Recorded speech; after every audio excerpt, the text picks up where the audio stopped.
You hear millionaire, and you think, what? Fast cars, big houses. Well, what if building wealth was less about that stuff and more about a mindset? That's what we're digging into today. We're unpacking a playbook for becoming what one source calls an ethical millionaire. And it's a whole philosophy, you know? It's not just about the numbers on a spreadsheet, it's about having a real sense of purpose behind it all. Yeah, this phrase right here, this is the whole enchilada. It's not just some far-off goal, it's the motivation behind everything. Think of it like a framework, one that helps you make all those little smart choices day in and day out, the ones that actually lead to financial freedom. It's all about being deliberate, and we're about to show you exactly what that looks like. Okay, so let's dive into the first big principle of this playbook. And look, it's a concept you've probably heard thrown around before, but we're going to look at it in a really personal way. It all kicks off with mastering what's called opportunity costs.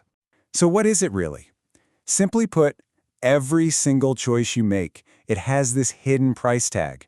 And that price is the value of the next best thing you gave up to make that choice.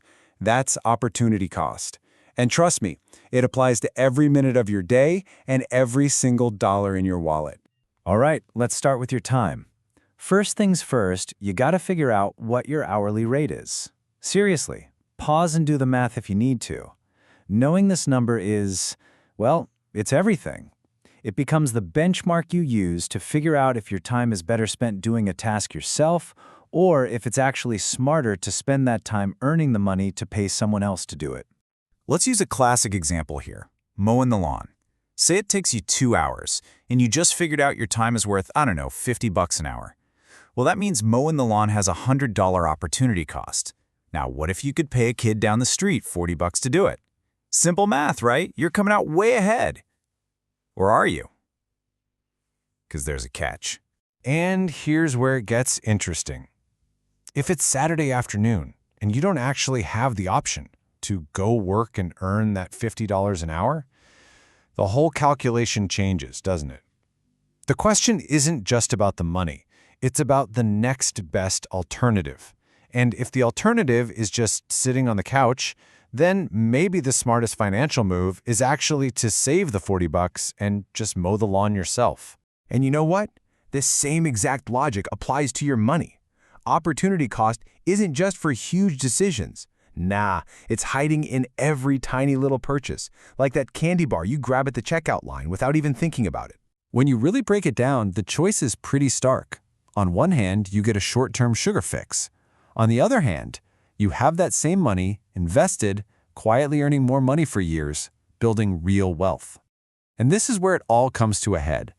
The source asks a really simple but powerful question. Are you sugar motivated or are you millionaire motivated? And that leads us perfectly into the second big principle, which takes this whole idea and really cranks it up a notch. It's designed to completely reframe how you think about your spending. You know that little treat you buy for yourself? Well, what if you were actually stealing, and stealing from someone incredibly important? Yeah, now we're talking about the big stuff. That expensive car payment that, let's be honest, only impresses people you don't know for about 5 seconds. Or that super fancy vacation you tell yourself you deserve. We're all guilty of it, right? We justify these things as rewards for all our hard work. But this playbook, it forces us to ask a really tough, kind of provocative question. When you spend that money, when you sign on the dotted line for that car payment, or you drain your savings for that trip, who are you really stealing from? And here it is, the gut punch. You're stealing from a senior citizen, and that senior citizen is you, future you. This is the ethical part of becoming an ethical millionaire. The ethics aren't about some grand societal thing. No, it's about the deep, moral responsibility you have to that person you're going to become. A person who is 100% dependent on the choices you are making right now. Just think about it for a second. What is that person going to need? They might not be able to work anymore. They will almost certainly have medical bills you can't even imagine right now.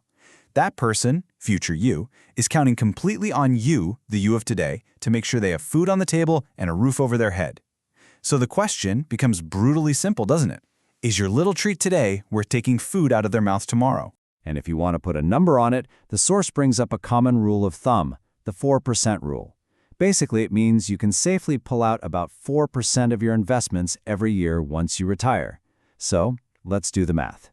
Even if you save up $1 million, that's only about $40,000 a year to live on. That is the reality you're either funding or stealing from. Pretty sobering, huh? Okay, so understanding these principles is one thing, but actually living by them, that's a whole other ballgame.